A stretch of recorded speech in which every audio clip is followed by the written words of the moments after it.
Hi, this is DJ Veronica reporting for Hollywood Connections with Don Reese on 106.1 FM The Heat. I'm here at Orchard Park with Amy Barbera. How are you doing? I'm good. I'm so happy to be here. And this is the beautiful park where we filmed my Make Me a Butterfly music video. Yeah, so you are an inspirational singer-songwriter. Yes. So where did your passion for God start and making inspirational music start? Well, I actually am born and raised in Maryland, and I overcame the eating disorder anorexia. So it was through that healing journey that I decided to move away from home. I got completely better. I went to a counselor for a year, and then the Lord led me to the church where I gave my life to Jesus, and then that's where the whole journey really began. And even before that, like during the time through the healing from anorexia, I also developed vocal cord nodules because I was actually a cheerleader, and Prince is my all-time favorite singer, so I used to scream in the basement with him.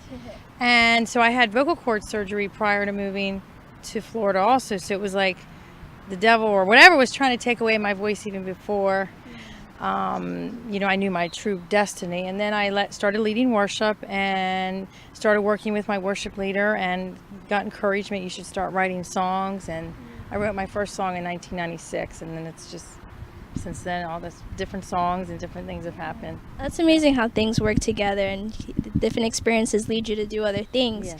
So I really love the song Make Me a Butterfly. It's such a beautiful song. What was it like writing that song? And the video is also incredible. So how did you come up with the concept for the video? Well, the song just came to me. I was working at a lumber yard, believe it or not, in my office. I had a lot of downtime, and all of a sudden, God gave me the song. It was because, I was on that time it was only MySpace. So I had a few people that were cancer patients and people that love my music. They were going through a lot of turbulation and trials. So the song was birthed out of not only my own life experiences, but through other people's experiences. And then the video, the video just kind of came together. We picked locations and I picked outfits, and then April Ancelona is my art director. She came and we just kind of played it by ear when we were here. We didn't have like a storyboard, but we did film on the railroad tracks originally for the first scene. And then she's like, we didn't like those takes, so she said, we're going to film in a graveyard. I'm like, I'm not filming my video in a graveyard. But it ended up working out because she said, Amy, you have to tell a story, and the first part of the song is sad. So we were able to film in the graveyard, and then we transported into here, the enchanted forest and the beach, and it all just came together. And then of course the pool scene I didn't want to do in my gown. I don't know if you're in the last scene when I'm at the ocean and I get in the pool. April's like, you're going to get in the pool. And I'm in full makeup, full hair, gown, and it ends up, I fought her for like the whole time we were shooting, because she said that's the last scene we're going to take, and then all of a sudden it ended up being the most beautiful in the video because it's so different, I'm in the pool in a big gown floating, and so you just kind of, I guess with me, it's just, I have to be inspired, and like even with interviews, I never plan what I'm going to say or do. I just kind of let the spirit lead, and so that's how it is with the songs, with the videos, and stuff like that. That's awesome. So tell us about your live performances and like giving back to the community, like you perform at hospitals and stuff like that. Yeah, this is back like before internet days or in the beginning stages. I wrote a song called God's Special Angel for handicapped, sick, special needs children. I just had a passion, especially for special needs, and God gave me the song. We recorded it, put it together, and then I started calling because at that time we didn't have internet, like we do now. And they allowed me to come in, and then I would travel. I traveled to Chicago to Misericordia, which is for very severely sick, handicapped children. I had an experience in Chicago where I sang in the hospital with the severely sick children, and they're in wheelchairs and beds. They had to bring them out each hallway because these children don't talk, they don't move, they're hooked to tubes. And I sang on each floor, and we brought balloons and teddy bears, and the kids literally were moving. Like the nurses were like saying, some of the kids were like, and like they never do this. So it was the Holy Spirit, it wasn't me. And then I had to sing in downtown Chicago like a couple days later, and it was for the Down syndrome community. And we were running late. We couldn't find the stage. I was there waiting for me. I get there, I get up and sing, and right after I sing, all the Down syndrome, it was adults, were swarming to me. You're an angel. And I'm like bawling because the power of love that came out of them was so amazing. Like, I can't explain it. It's like they were just pure love, and they were all like 50 of them. They were rubbing my hair, and I'm crying, and they're like wiping my tears, and I'm like, because the power, and people don't understand, like God uses the special needs people more to touch me than I touch them. And usually in these experiences in the hospitals and singing for different venues, it's like I go there to inspire them through music, and then it ends up touching me, and God ends up showing me something. So That's I have amazing. hundreds of stories like that. I could be here all day, but All right, last question. Is there a song that has helped you with your walk with God? oh gosh. Well, actually, believe it or not, my all-time favorite artist is Prince.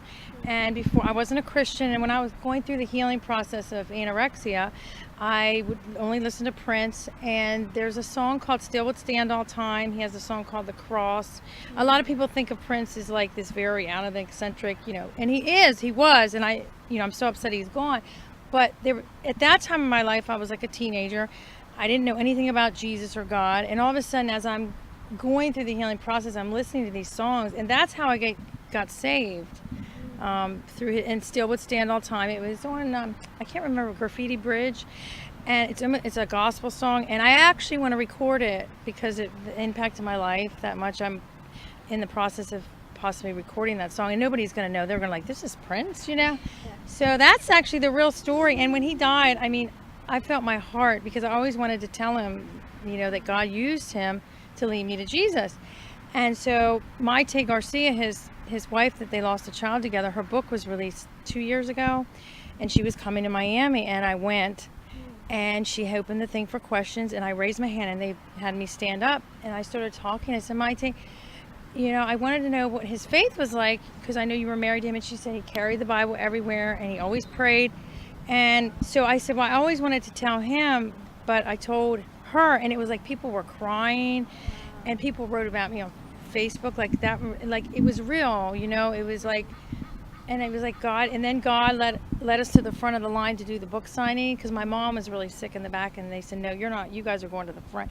So it was like that whole time, it was like I had favor at that event, and I felt like that was God and Prince in heaven saying, okay, because I feel like that's the true purpose of everybody's life. Like everybody's trying to like achieve so much success and show, especially on internet, I'm doing this or I'm doing that, or they want to be seen. But really, ultimately, in the end, our purpose is to lead people to God, to inspire people, to give people hope. And so I wanted people to know there's that side of Prince that people didn't know. I for sure didn't know. I didn't know. I didn't know he was a Christian. Well, he actually was Seventh-day Adventist when he was young, and then he walked away from that, and then Maite said he had the Bible, but then he became a devout Jehovah's Witness, where he didn't even want to have anything to do with the world. And I know it's hard in that, I think, because I think he didn't want to be around any kind of music, he just wanted to be pure. And they didn't even look at him as a superstar. They called him Brother Nelson. And he loved going, because I read about it.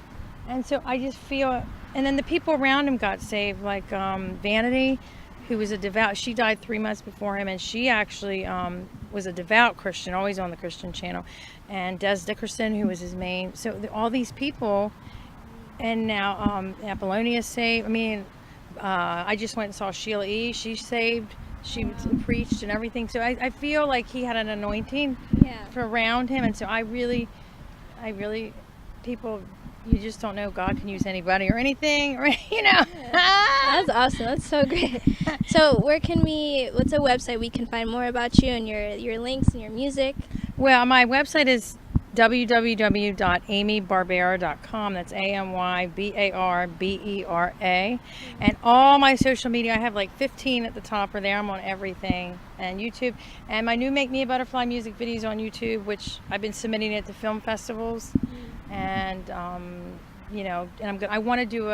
working on a song called Jesus Set Me Free to Fly, and I want to do a music video coming up to that too. And then congratulations, you just got engaged. Yes, woo-hoo. That was a shocker. I've known TC. I met TC when I was 21 and he was 24, and we ended up together years later. And he surprised me on New Year's Eve day. He said, let's go to the park. I got home from Famous Faces, and it was like 1 o'clock in the afternoon. I'm in my workout clothes. We took the dog. He said, well, I'm going to take the dog, but I noticed as we're going up the hill, there's a place called Three Friends Park over here. It has a hill. He didn't let Oreo get in the grass, but I thought maybe because he really wanted to get a good workout. We got to the top of the hill. He said, let's sit on the bench. And he said, Oreo wants to tell you something. And I'm like looking. He said, look at her. And I didn't even see the ring until the third time, and he said, "Is she retarded? She can't even see the ring." But I saw it, and I was like, "What? Is that a ring?"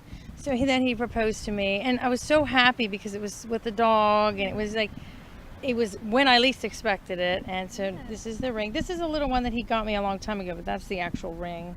Awesome. So I haven't even thought about a wedding date. I have people calling me and asking me. My best friend from Maryland just texted me.